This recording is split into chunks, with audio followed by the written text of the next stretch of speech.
Hello നമസ്കാരം, ഏവർക്കും പുതിയ വീഡിയോയിലേക്ക്. ഇന്ന് ഞാൻ വന്നിരിക്കുന്നത് വർഷങ്ങൾക്ക് ശേഷം എന്ന ചിത്രത്തിൻ്റെ ഒഫീഷ്യൽ OTT റിലീസ് അപ്ഡേഷനുമായിട്ടാണ്. വീഡിയോയിൽ മുൻപ് വീഡിയോ ലൈക്ക് ചെയ്യുക, ചാനൽ സബ്സ്ക്രൈബ് ചെയ്യാൻ വേണ്ടി ശ്രമിക്കുക. പ്രണവ് മോഹൻലാൽ, ധ്യാൻ ശ്രീനിവാസ്, നിവിൻ പോളി, അജു വർഗീസ്, ബേസിൽ ജോസഫ്, നീരജ് മാധവ് എന്നൊക്കെ പ്രധാന കഥാപാത്രങ്ങളായ ചിത്രമായിരുന്നു വർഷങ്ങൾക്ക് ശേഷം. ചിത്രത്തിന് അതിഗംഭീരമായ വിജയം തന്നെ സ്വന്തമാക്കാൻ വേണ്ടി സാധിച്ചിട്ടുണ്ടായിരുന്നു. അതുകൊണ്ട് തന്നെ എല്ലാ സിനിമാ പ്രേമികളും ഒരേപോലെയാണ് വർഷങ്ങൾക്ക് ശേഷം എന്ന ചിത്രത്തിൻ്റെ OTT റിലീസിനായി കാത്തിരിക്കുന്നത്. ചിത്രത്തിൻ്റെ OTT അവകാശങ്ങൾക്ക് വിറ്റുപോയിരിക്കുകയാണ്. സോണി ലീവ് എന്ന OTT പ്ലാറ്റ്ഫോമാണ് സ്വന്തമാക്കിയിട്ടുള്ളത്.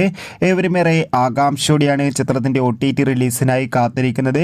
ചിത്രം എന്നായിരിക്കും OTT റിലീസ് ചെയ്യുക എന്ന് കൺഫേം ആക്കിയിട്ടുണ്ട്. വർഷങ്ങൾക്ക് ശേഷം എന്ന ചിത്രം ഇരുന്ന് ജൂൺ 7-ാം തീയതി ആയിരിക്കും സോണി ലീവ് എന്ന OTT പ്ലാറ്റ്ഫോമിലൂടെ OTT റിലീസ് ചെയ്യുക. എന്തായാലും കാത്തിരിക്കാം ചിത്രത്തിൻ്റെ OTT റിലീസിനായി. എത്ര പേരാണ് ചിത്രത്തിൻ്റെ OTT റിലീസിനായി കാത്തിരിക്കുന്നത്? കമൻറ്റ് ചെയ്യുക.